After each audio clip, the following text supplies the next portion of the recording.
natin ngayong umaga is about the City of Refuge. Sabihin nga natin lahat, City of Refuge. Bibilisan ko lang to hanggang kaya ko. And hopefully, ang prayer ko sa Panginoon, we will start 2014 with this heart, with this kind of spirit, na ipapaliwanag ko po sa inyo lahat. So, inihiling ko po lahat ng leaders, lahat ng ushers, make sure everyone is settled down as we are studying this word. Okay, ang sabi sa Joshua chapter 20, Joshua chapter 20 verses 1 to 9, ang sabi ho dito, the Lord also spoke to Joshua saying, speak to the children of Israel, saying, appoint for yourselves cities of refuge. Sabihin nga natin lahat, cities of refuge. Come on, louder than that, cities of refuge. Of which I spoke to you through Moses, that the slayer who kills a person accidentally, sabihin natin lahat, accidentally. Come on, louder than that, sabihin natin accidentally. Sabi mo dyan that the slayer who kills a person accidentally or unintentionally may pleader, and they shall be your refuge from the avenger of the blood. Sabi natin lahat, avenger of the blood. Okay, request ko to ha, pag may pinapasabi ako, lakasan nyo, okay? Avenger of the blood. Then, when he pleased to the one of those cities, and stands at the entrance of the gate of the city, and declares his case in the hearing of the elders of the city, they shall take him into the city as one of them. Sabi natin lahat, one of them. Come on, louder than that, one of them. And give him a place that he may dwell among them. Kung susundan niyo yung kwento, ganito yan. Pag ikaw daw, in the Old Testament time, isang tao, nakapatay siya ng hindi sinasadya. Ang gagawin niya, sapagkat hindi naman niya sinasadya, it was accidentally or unintentionally, not willingly, ang sabi ng Bible, you can run to the city of refuge.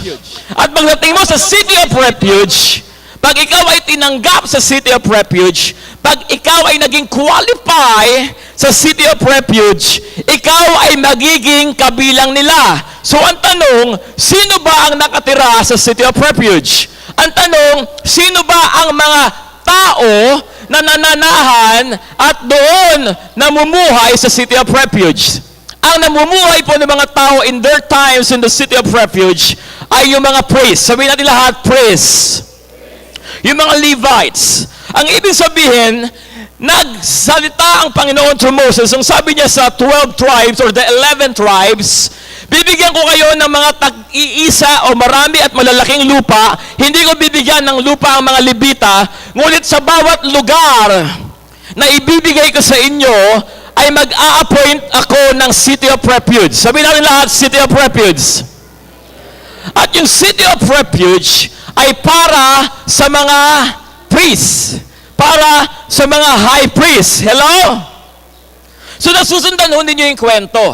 Simple lang, yung kwento. Ang sabi doon, for example, ako, hindi ako priest. Ako ay nakapatay accidentally, unintentionally. Ang pwede kong gawin, tumakbo sa city of refuge, at pag ako ay naging qualify, nalaman nila na talagang accident lang at unintentional yung nagawa kong kasalanan, ang gagawin sa city of refuge ay tatanggapin ako at ako ay magiging kabilang ng mga high priests. Hello? Nakawita ho ninyo yung kwento? Nakagawa ka na ng kasalanan, pag naging qualified ka sa city of refuge, gagawin ka pang priest. Hello? That's grace. Sabihin natin lahat, that's grace. Amen. At ang sabi ho dyan, he may dwell among them. Then if the avenger of the blood, pag pinag-usapan po, mamaya pag binabasa natin yung salitang avenger of the blood, ang ibig sabihin po niyan yung relative ng taong na biktima o yung taong napatay at siya ay naghahabol ng justice. For example, may napatay ako, yung kapatid ng taong napatay ko, hahabulin niya yung justice sa akin, ididemanda niya ako. Actually, sa kapanahunan po ng mga Hudyo o ng mga ng Hebrews, ang sabi ho doon, pag naabutan ko yung taong pumatay sa kapatid ko, ang gagawin ko, papatayin ko rin siya. At pag siya ay napatay ko, hindi ako makukulong. Ang tawag doon ay justice and fair. Hello?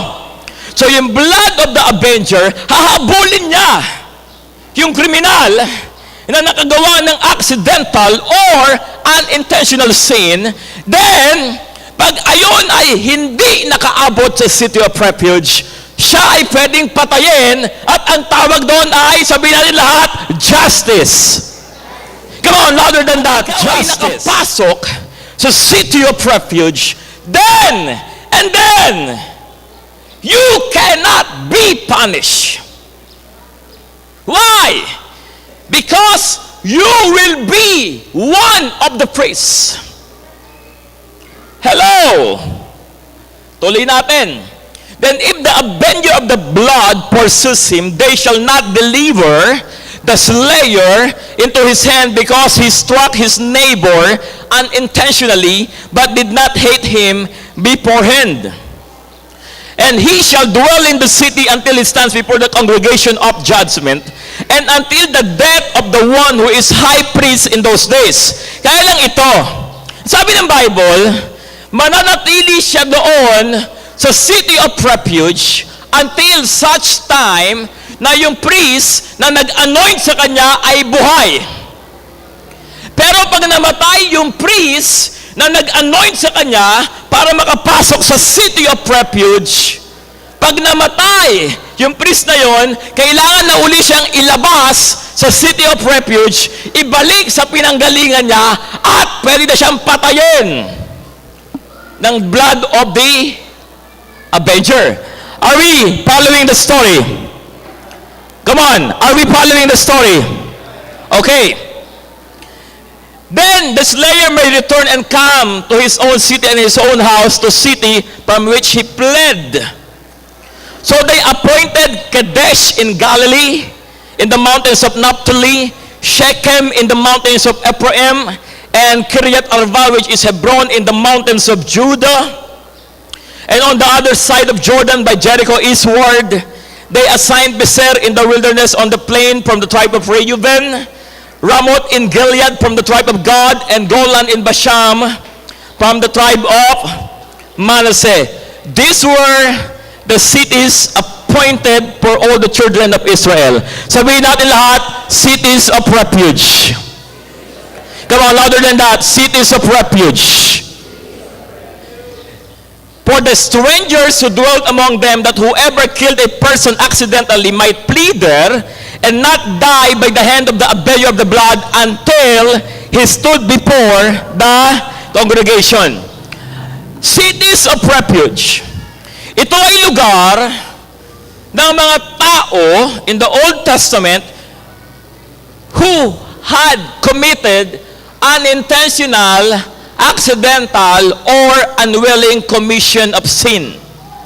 Nagbigay ng example ang Bible sa Deuteronomy chapter 19 verses 4 to 6. Nagbigay ng qualification. Ano ba ang mga qualified sa cities of refuge? Ang sabi sa Deuteronomy chapter 19 verses 4 to 6. And this is the case of the manslayer who pleads there, that he may live. Whoever kills his neighbor unintentionally, not having hated him in the past, as when a man goes to the woods. Hindi ko nababasahin.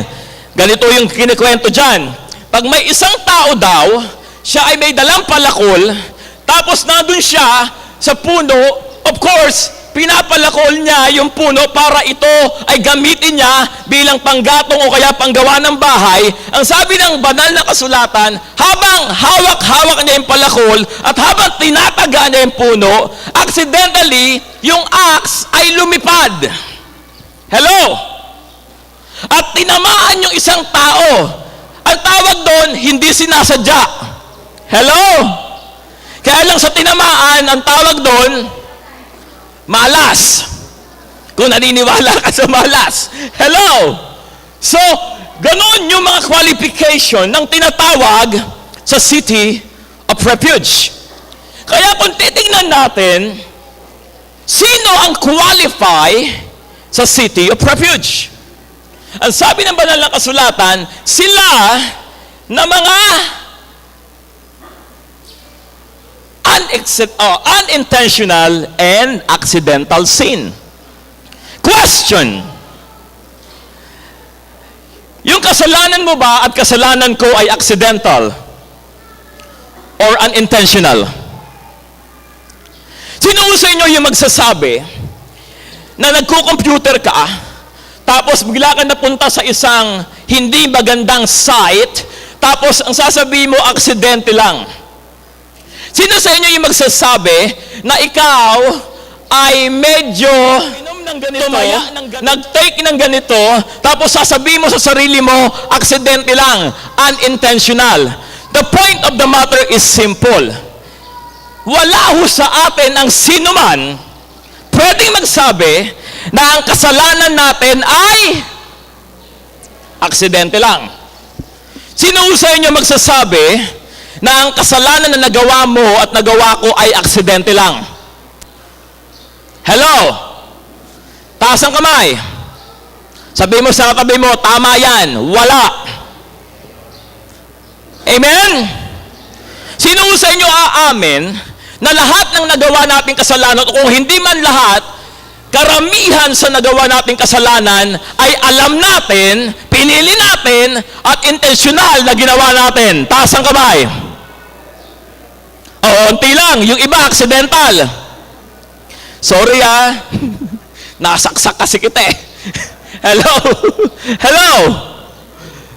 Hindi tayo qualify sa City of Refuge. In other words, sabi sa Numbers 35:11, then you shall appoint cities to be cities of refuge for you, that the manslayer who kills any person accidentally may flee there. Tingnan niyo yung prayer ni Jesus Christ. Kasi ang sabi natin, we are not qualified because we intentionally have done almost, if not all our sins. Right? Sino agree doon? Tahimik kayo Sino naniniwala sa inyo na nagkasala ka, alam mo? Alam natin, hindi. Alam natin, hindi. Sino sa inyo, kung ganon ang pangyayari, sasabihin mo sa sarili mo, qualify ka sa City of Refuge? Sino ang qualified sa City of Refuge? Qualified? Ha? Wala. Until Jesus died on the cross. Because when Jesus died on the cross, He said, in one of His sayings, then Jesus said, Father, forgive them, for they do not know what they are doing. Amen. All of my sin, all of your sins, they had been categorized as unintentional when Jesus prayed on the cross in order for you to qualify to enter the City of Refuge. Amen. Hello. Sabi mo sa katabi mo, you are qualified.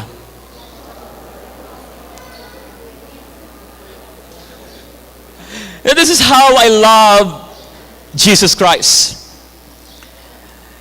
Kaya ikaw, pag naiintindihan mo kung gaano ka kamahal ng Panginoon, imposibleng hindi mapuno ang puso mo ng pagpapasalamat. Amen?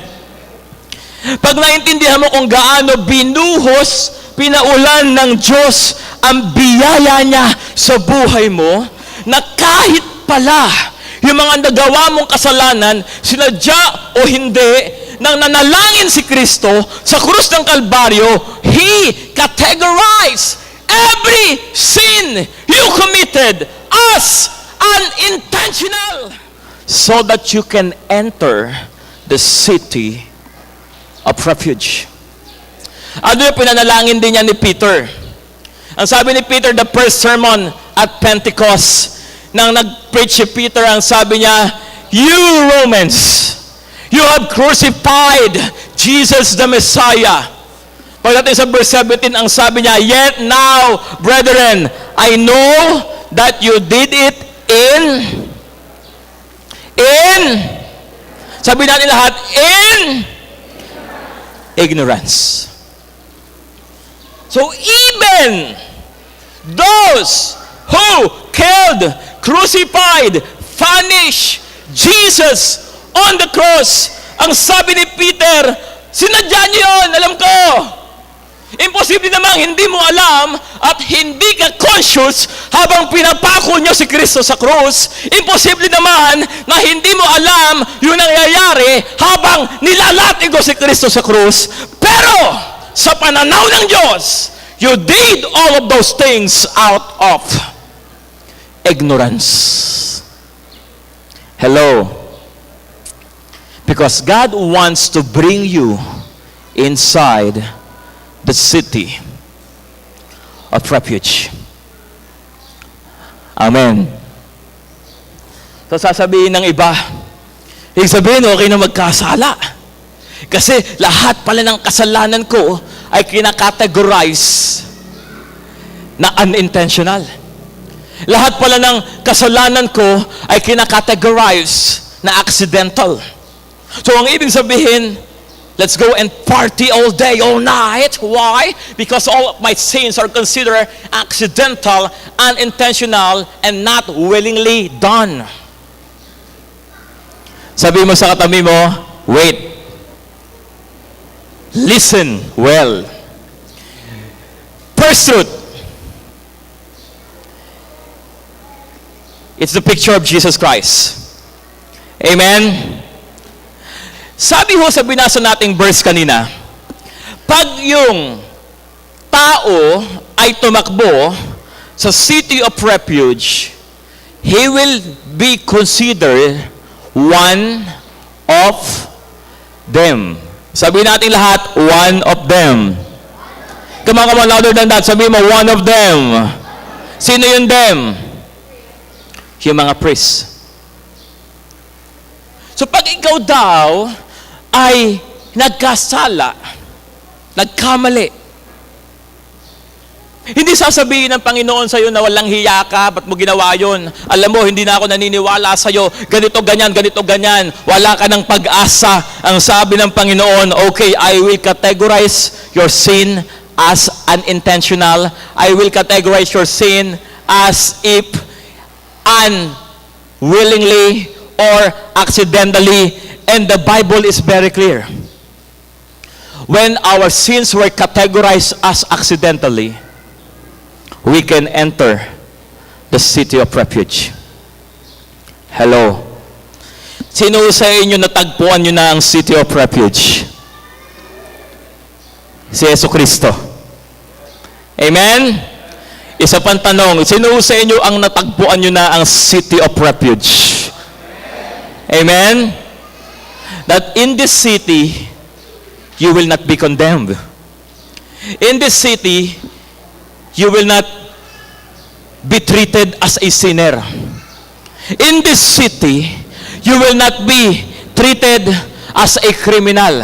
In this city, you will be treated like one of them. Amen. As Jesus is, so am I. So are we in this world. Ang sabi ho dyan, alam niyo ho ba ito matindi? You will be like one of them. Questions. Ano ba yung one of them? High priest, do you know that the high priest, they wear the best cloth? The fine linen. Yung tinatawag nilang priestly garments. Ayan po ay comprised ng gold, white, blue, and purple. Blue speaks of heaven, the color. Gold refers to righteousness. Purple refers to kingship. And white refers to being cleansed. So, sabi ng Bible, when you enter the city of refuge, you will wear the best cloth. In spite of the crime you did, in spite of what you've done, because you have entered the city of refuge, you will wear the best cloth. Amen. Hello? Alam mo, nang namatay si Kristo sa krus ng Kalbaryo, hindi niya tinanong kung gaano karami ang kasalanan mo. Hindi niya tinanong kung gaano kalalim ang kasalanan ko. Ang sinabi niya, mamamatay ako dahil mahal ko siya, dahil mahal ka ng Panginoon, at nung naniwala at nanampalataya ka sa ginawa ng Panginoon sa krus ng Kalbaryo, hindi niya tatanungin ang pagkatao mo kung gusto mong isuot yung robe na pang priest. Ang ginawa ng Panginoon, ibinigay niya sa iyo, isinuot niya sa iyo yung robe of the priest. Why? Because He made you the righteousness of God in Christ Jesus. Amen. Alam niyo ba ang linen? Hindi ho maintindihan at mapaliwanag ng mga even scientists yan o kahit ng mga experts sa pagtatahi ng damit. Do you know the linen? Silk. Pag suot-suot mo ang linen cloth, alam mo ba, pag mainit, lumalamig ang pakiramdam mo pag suot mo ang linen cloth. Pag malamig naman at hindi na kinakaya ng katawan mo, ang linen ay automatically na nagpapainit ng katawan mo. Ganon katindi ang linen cloth. Hello? At ayun yung uri ng damit na ibinigay ng Diyos sa high priest. At ang sabi ng Panginoon, when you enter the city of refuge, you will wear the same cloth with the high priest. Amen. Hino sa inyo nagpapasalamat ang puso ninyo sapagkat ang righteousness na meron ka, hindi mo kailangang isuot sapagkat ito ay isinuot sa iyo ng Panginoong Jesus. Amen? You will be one of them.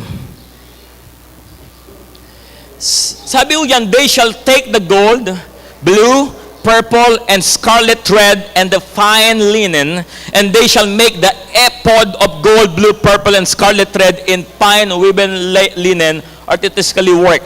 Nakita nyo yung colors. I don't have time to discuss that. Secondly, they eat the best food. Sabihin natin lahat, they eat the best food. Alam niyo, pinag-aaralan ko to.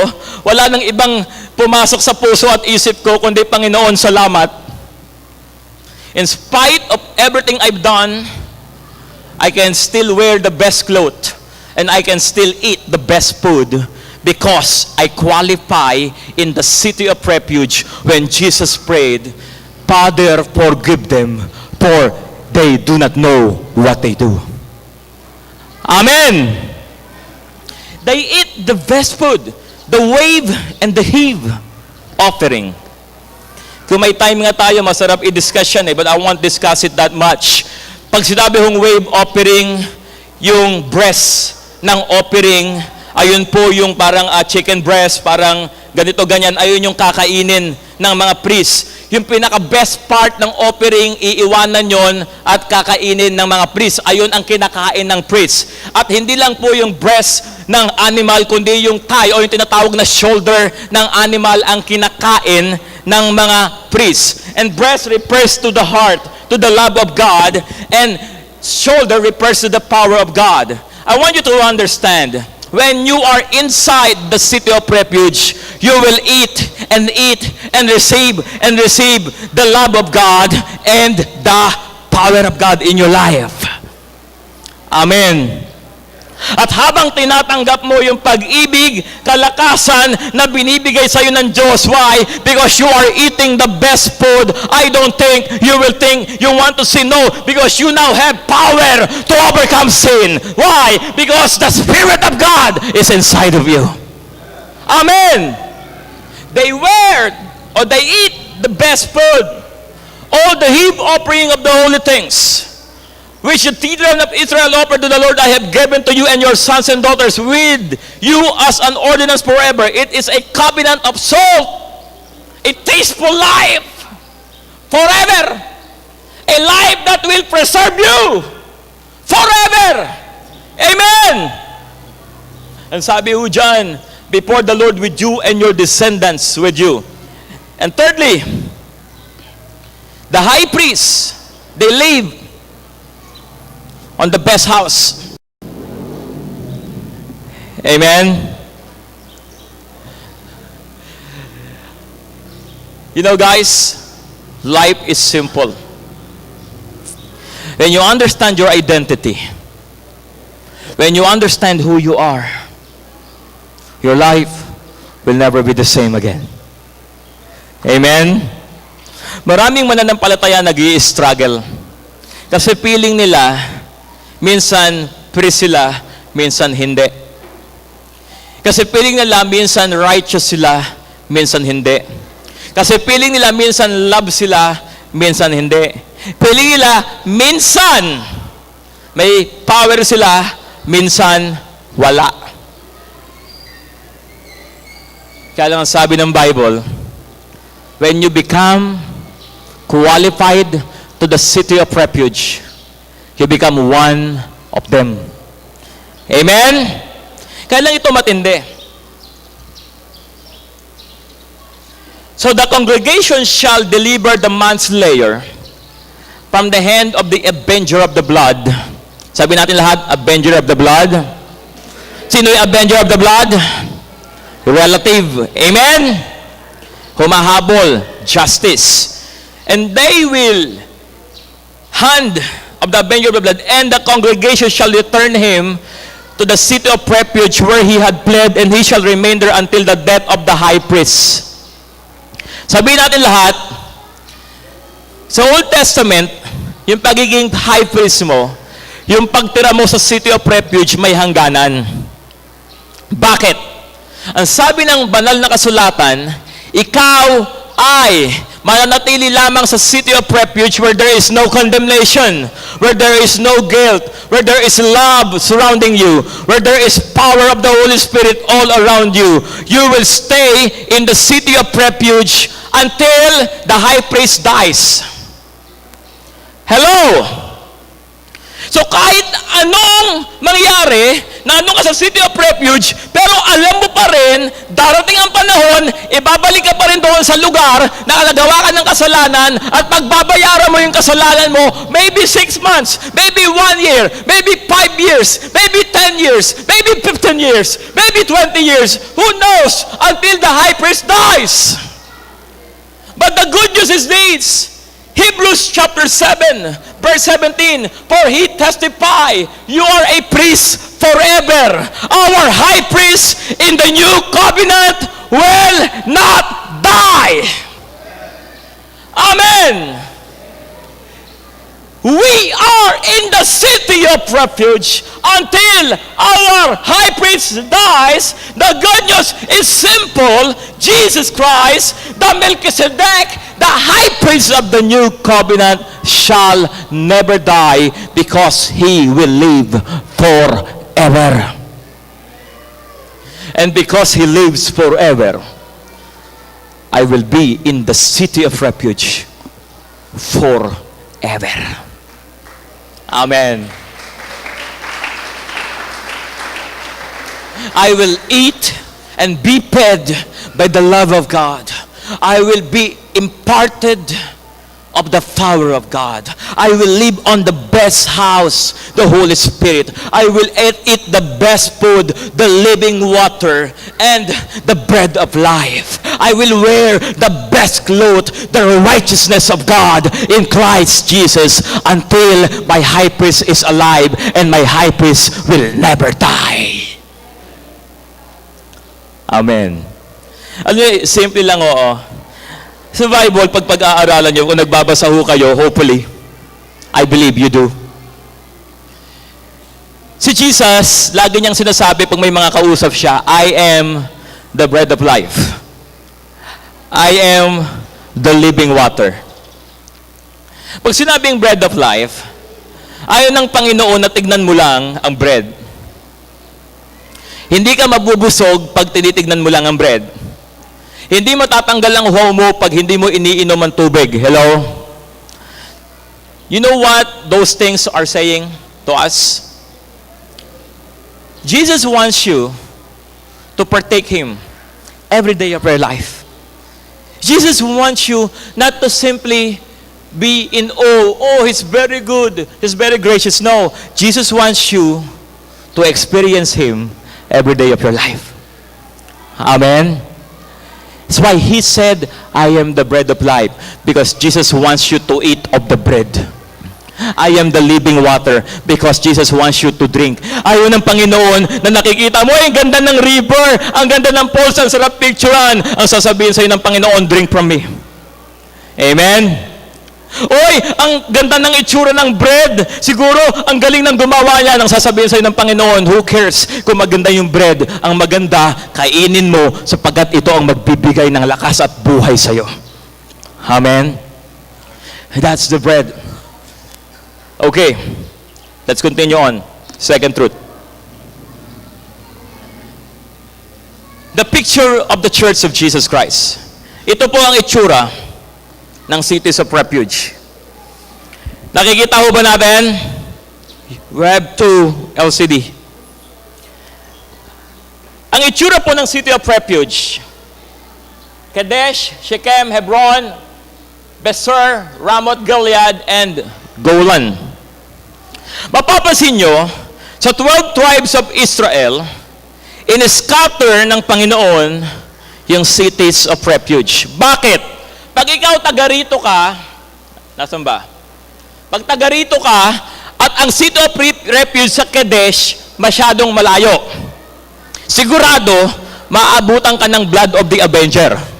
Hello? Pag ikaw taga dun ka sa taas, tapos ang city of refuge ay nasa Hebron, sigurado mapapagod ka. Bago baka makarating sa city of refuge, exhausted ka na. Wala ka ng pag-asa. Maabutan ka ng blood of the avenger. Kaya ang ginawa ng Panginoon, He scattered the city of refuge. 6, number of man. Number of earth. 6 refers to the local church. And He mentioned that. The 7 churches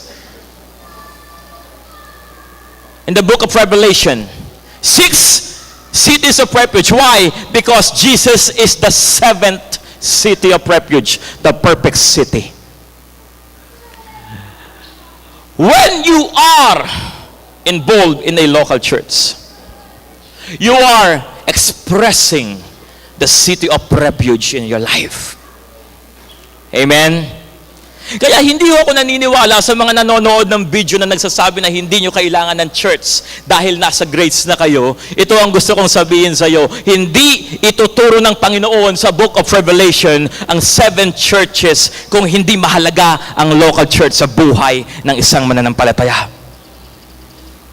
Hello? Because the local church is the expression of God in this world. And do you know how God loves the church? Yes, He loves the Word. Pero minention sa Bible how He loves the church.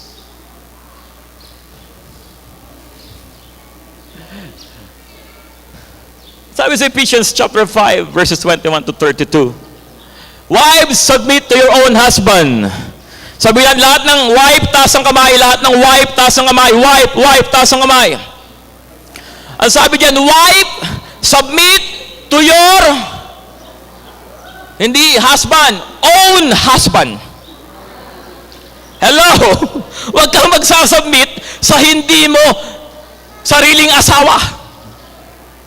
Amen? Ang sabi ko diyan, for the husband is the head of the wife, as also Christ is the head of the church. Ang sabi ng ibang babae kasi ganito, parang yung mga kalalakihan nagkakwentuhan, ang sabi na, alam mo, sa bahay namin, ako nagdidesisyon doon. O talaga, yung asawa ko nag-a-approve. Eh paano pag ayaw niya yung desisyon mo, eh babaguhin ko para aprobahan niya. Hello?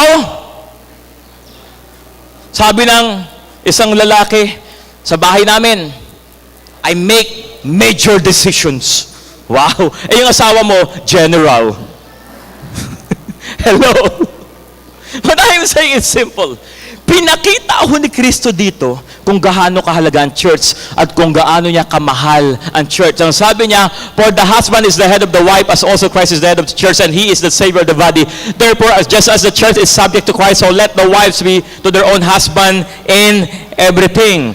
Husband, love your wives. Lahat ng lalaki na may asawa, taas ang kamay. Umamin na kayo, oy! Lahat ng may mga tatay, taas ang kamay. O kahit wala pang anak, basta may asawa kayo, taas ang kamay. Ang sabi ng Bible, mahalin mo ang asawa mo. Sabihin mo sa sarili mo, mamahalin ko ang asawa ko. Oy, lakasan nyo. Lakasan natin. 1, 2, 3. Mamahalin ko ang asawa ko. Amen? Hello! Hindi sinasabi ng Bible kung karapat dapat mahalin o hindi. Hindi sinasabi ng Bible, pag medyo trip mo mahalin, okay lang. Pag hindi mo trip, next time na lang. Ang sabi ng Bible, mahalin mo ang asawa mo. Bakit? Sapagkat siya ay picture ng church at ikaw ay picture ni Kristo. Amen? Hello! That He might sanctify and cleanse her with the washing of water by the word. Ano? Kausapin ko kayo, mga lalaki. Yung mga hindi nyo sinama, yung mga mister ninyo, sayang. Ang problema minsan sa aming mga lalaki, akala namin kami lang ang pagod. Sapagkat nagtrabaho kami, pumunta sa ibang lugar, at ang akala namin yung mga asawa naming babae, mga hindi napapagod. Kasi feeling namin nasa bahay lang. Hello? Hello? Naalala nyo yung kwento? Di ba merong kwento?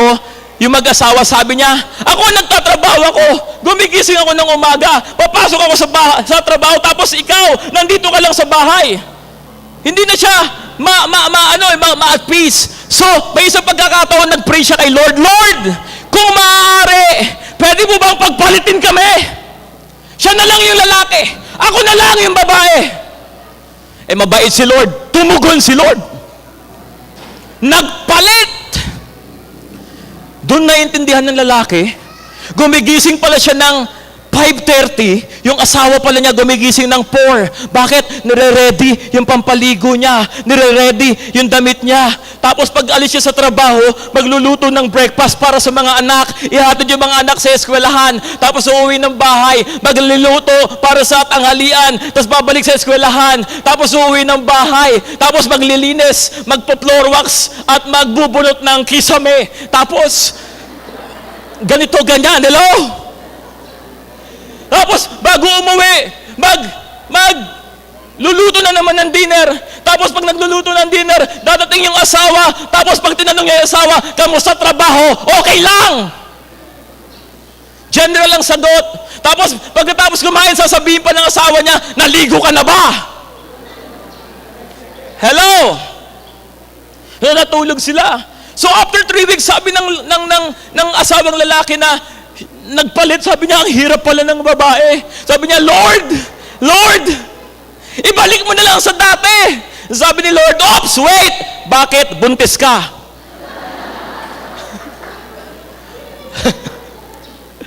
Siyam na buwan. Hello? No, sometimes we don't realize how hard it is for our spouses to live life. Hello? Hello? Mga asawang babae, amen ba? Yan, diyan kayo magaling. Well, what I want you to understand is simple. Don't force yourself to love your wife because you cannot. Husband, receive the love of God and you will find yourself loving your wife unconditionally. Amen? Kasi sa buhay na to, ang akala ng iba, ang pagmamahal desisyon. Hindi. Ang pagmamahal nararamdaman yan. Di ba may kasabihan nga, kahit ayaw mo, pag naramdaman mo, wala ka na magagawa. Bakit? Sapagkat ayun ang naramdaman mo. If you want to have a wonderful relationship, make Jesus the center of your relationship. Amen? Tingnan nyo dito ang sabi dyan, cleanse her with the washing of water by the word. And most of the time, pag medyo nababadrip ka na, pag medyo hindi na maganda ang templada mo, kung ano-ano na sinasabi mo sa asawa mo, right? Sinasabihan mo na ng mataba, may bawang. Hello? Bakit may ang tawag sa ganon, yung mga dahon? Bakit may malunggay pa yung ipin mo? Hindi ka nag-toothbrush kanina, no? Ay, darling, kagabi pa yan. Hello? Washing her with the word. Alam niyo ho, segue lang ho ako Medyo lalabas tayo ng konti sa topic natin. Do you know the most powerful word in life? Alam mo kung ano? No. The most powerful word, actually 2 words, is the word I am. Sabihin natin lahat, I am. Come on, sabihin natin lahat, I am. Power of confession. I am is the name of God. Amen? Who among you believes that God is the most powerful, loving, caring person ever? Do you believe that? Amen? And His name is I am. Whenever you use the word I am, it has power. For example, pag sinabi ko kay Dean, Dean, wala kang kwenta. Hindi masyadong makapangyarihan yon. Because I did not use the word I am. Pero pag tinanggap ni Dean yung salitang yun at sinabi niya, I am, useless. It becomes powerful. Because the most powerful word is the word I am. The phrase, the word I am. Kahit anong sabihin sa'yo ng ibang tao, kung hindi mo itatranslate sa I am, walang kwenta yon. Amen? Pag sinabi ng ibang tao, mahirap ka, wala kang pera, mamamatay kang mahirap, walang kwenta yon pag hindi mo tinanggap at sinabi mo, no, I am blessed because of Jesus Christ. Walang dating sa buhay mo yon. Pero pag tinanggap mo na at sinabi ng ibang tao, you are poor, at sinabi mo sa sarili mo, I am the most powerful name. I am poor. Then it becomes true. Because that word is very powerful. Amen? Hello? Pag sinabi ng boss mo sa company mo, sinabi niya, pahirap ka lang dito sa kumpanya, huwag mong tanggapin. Sabi mo, I am an asset of this company, then you will find yourself becoming an asset of your company because there is power in the word I am. I am, first and foremost, is the name of our God. Amen? Sabi natin lahat, I am loved by God. I am the righteousness of God. I am blessed. I am wealthy. I am healed. I am strong. Whatever they say, I don't care. I am what God says I am. Amen! Balik ho tayo dito. Hindi ko na ho masyadong tatagalan. I will end here. Naalala ko, Christmas party pala natin. Tagal ko kasing nawala. Parang feeling ko, conference Kasi for 3 weeks, puro conferences yung pinagsasalitaan ko Napalitaan ko pa naman, sasayaw daw yung, Yung katatayan, yung wow. By the way, inuunahan ko na ho kayo. Mamaya po sa mga presentation, wala pong ma-open. Kasi ang qualification po natin, number 1 qualification para sa contest, hindi nakaka-bless. Pangalawang qualification sa contest po ay nakakatawa. Hindi nakakatuwa, nakakatawa. Okay? At pangatlo, hindi siya spiritual. Wala na ma-open. Okay? Of course, meron naman tayong usapan. Wala namang nakaka-open. Hello? Wala namang ganon. Yung, for example, sasayaw si Laoy ng Billie Jeans. Wala nang ganon. Okay? Wala nang ganon. Okay. I want you to see, lahat ng kabataang lalaki, taas ang kamay. Kabataang lalaki, taas ang kamay. Lahat ng kabataang babae, taas ang kamay. Buboy, ba't tumaas ang kamay mo sa kabataang babae? Lahat ng kabataang babae, once again, taas ang kamay. Kabataang lalaki, taas ang kamay. Sundan natin tong prinsipyo. Kabataang lalaki, pag nanliligaw ka, pag may girlfriend ka, it's like what Jesus said. Give your life. Hello? Give your everything. Hello?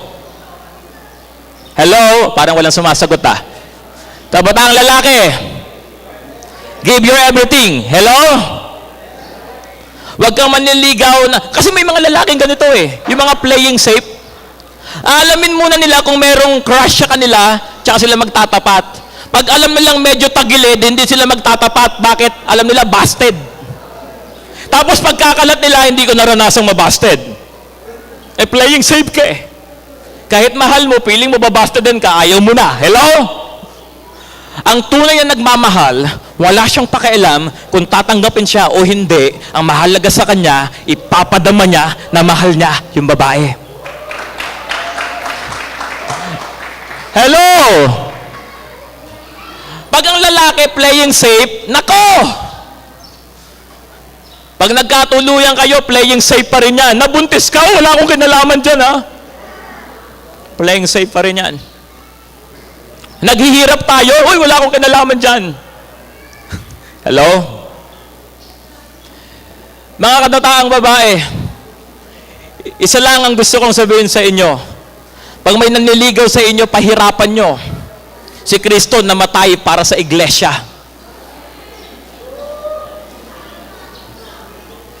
Hello? May mga babae kasi ganito mag-isip. Kasi pag hindi ko sinagot to, para wala nang manligaw. Ang baba naman ng tingin mo sa sarili mo. You are a wonderful creation of God, and God has someone prepared for you. Amen? And in life, di mo kailangan magmadali. Bakit? Kasi merong hinanda ang Diyos para sa'yo. Nagiging komplikado ang buhay pag nagmamadali ka at ang akala mo walang hinanda ang Diyos para sa'yo. Amen? Sabihin ng mga kabataang babae, huwag magmamadali. Hello? Ang pag-ibig, hindi pinag-uusapan ng edad. Ang pag-ibig, pinag-uusapan dyan, right person. Amen? Pwedeng bata ka pa, dumating yon. Pwedeng hindi ka na masyadong bata, dumating yon. Meron nga akong kilala nasa 80s na sila pareho Nagpakasal pa sila Why? Because love is not really about age. Love is between two persons who are willing to die for one another. Amen? Sabi mo sa katabi mo, that's how Jesus loves the church. And I would end saying this. Ephesians chapter 5. Tuloy na lang natin sa susunod. Give your life to Jesus Christ. And the best expression of you giving your life to Jesus Christ is giving your life to your local church. And I will never be afraid saying this because I believe this. If you make your life available for your local church, you are making your life available to Jesus Christ. Because Jesus Christ is the perfect city of refuge, and the 6 cities are the local church. Amen. Sabi mo sa katabi mo, I love EFC. Come on, louder than that. I love EFC. Oh, sa mga taga-Purok sa East, dagdagan nyo ng EFC P6. Okay. Sabi natin lahat, I love EFC. This is my local church. Amen.